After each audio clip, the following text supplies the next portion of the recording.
ni'matul huda war rasyad, yaitu nikmat petunjuk, nikmat hidayah berupa Al-Quran dan Sunnah Rasulullah Sallallahu Alaihi Wasallam. Itu tiga nikmat yang terbesar yang Allah berikan kepada kita. Jadi nikmat yang ketiga ini adalah tidak semua orang mendapatkannya. Karena ini dalam bidang fil iman. Jadi orang yang non-muslim Allah berikan kedua nikmat, nikmatul ijad, nikmatul imtad. Tetapi orang tidak beriman kepada Allah dan Rasulnya, Allah tidak akan berikan dia nikmatul huda wal rasyad. Jadi itu adalah salah satu nikmat yang terbesar yang Allah berikan kita adalah nikmat turunnya Al-Quran kepada kita selaku umat Nabi Muhammad Sallallahu Alaihi Wasallam. Di dalam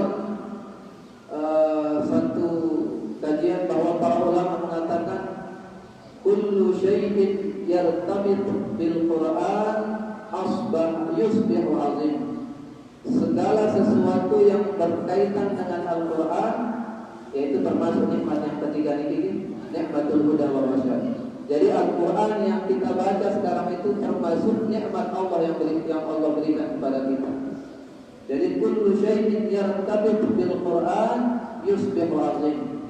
Segala sesuatu yang terkait dengan Al-Quran, maka dia pasti akan menjadi mulia. Ar-Ruhul Amin, malaikat Jibril. Kenapa malaikat Jibril itu menjadi sayyidul malaikah? Karena satu-satunya malaikat yang diberikan amanah untuk menurunkan wahyu Al-Quran kepada baginda Nabi adalah Ar-Ruhul Amin, yaitu malaikat Jibril. Yang kedua, Nabi SAW kenapa menjadi Sayyidul Anbiya wal Mursalin? Kenapa Nabi menjadi penghulu dari semua Nabi dan Rasul? Karena Rasulullah SAW diwahyukan kepadanya Al-Quran. Wa kadzalika Ramadan, begitu juga dengan Ramadan.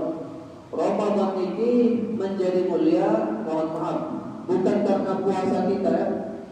Ramadan menjadi mulia bukan karena puasa kita, bukan karena sholat tarawih kita. Karena Ramadan menjadi mulia karena di dalamnya diturunkannya Al-Quran. Syahrul Ramadan alladzi unzila fihi Al-Quran. Begitu juga dengan Lailatul Qadri, malam yang lebih baik dari 1000 bulan. Malam Al-Qadar menjadi malam yang paling baik di antara malam-malam yang lain karena di malam tersebut peristiwa turunnya Al-Quran. Apa kata Allah? Inna anzalnahu fi Lailatul Qadri. Sungguhnya di malam itu Allah turunkan Al-Quran di malam Lailatul Qadri. Wa idza nazala fi qalbil insan fa asbaha khairun nas. Kalau Al-Quran itu turun ke dalam hati manusia, maka pasti dia akan menjadi manusia yang paling baik ya. Jadi siapapun yang orang yang paling banyak membaca Al-Quran, yang paling banyak mengkaji Al-Quran, yang paling banyak tadarus Al-Quran, maka dia menjadi orang yang paling baik di muka bumi. Hatta misalnya Hakul Munadi, dia masih boleh. Tapi kalau Hakul lebih banyak membaca Al-Quran, dia lebih banyak mengkaji Al-Quran, maka dia lebih baik dari yang pelunggu. Meskipun secara umur usianya lebih tua, jauh lebih tua daripada Hakul. Tetapi karena dia lebih banyak membaca Al-Quran, dia lebih banyak mengkaji Al-Quran, maka dia menjadi orang yang paling baik di antara kita.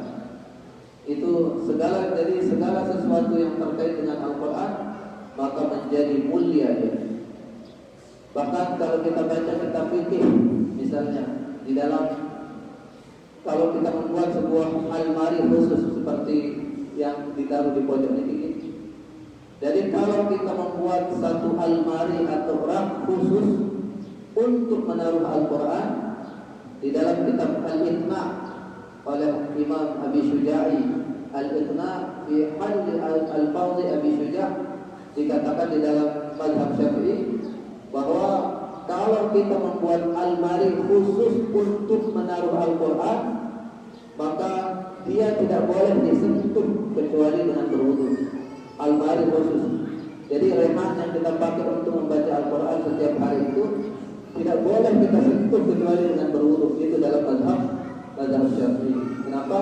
Karena yartabit bil Quran. Itulah kemuliaan daripada Al-Quran.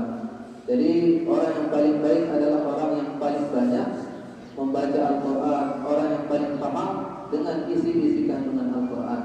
Maka yang pelunggu ina amat semua dia, kalau sehingga mau menjadi orang yang paling mulia nanti di hari kiamat, maka persiapkan minimal 1 anak pelunggu, sekian 2 anak pelunggu yang fokus mempelajari Al-Quran.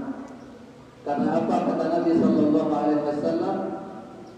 Man qara'a al-Qur'ana wa 'amila bihi ulbisa walidahu tajan yaumal qiyamah dawuhu ahsan min dawi syamsi fi buyutid dunya.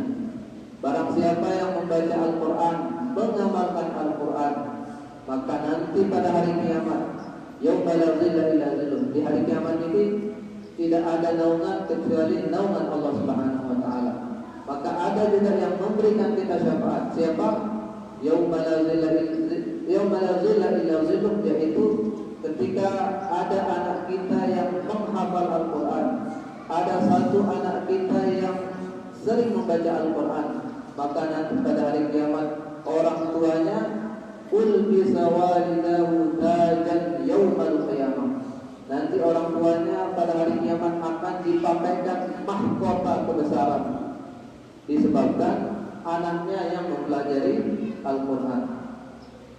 Dawuhu ahsan min dawi syamsi, di mana mahkota yang dipakaikan oleh Allah kepada orang tua yang anaknya mempelajari Al-Quran, menghafal Al-Quran, mahkota itu sinarnya, cahayanya itu lebih baik daripada cahaya matahari. Subhanallah.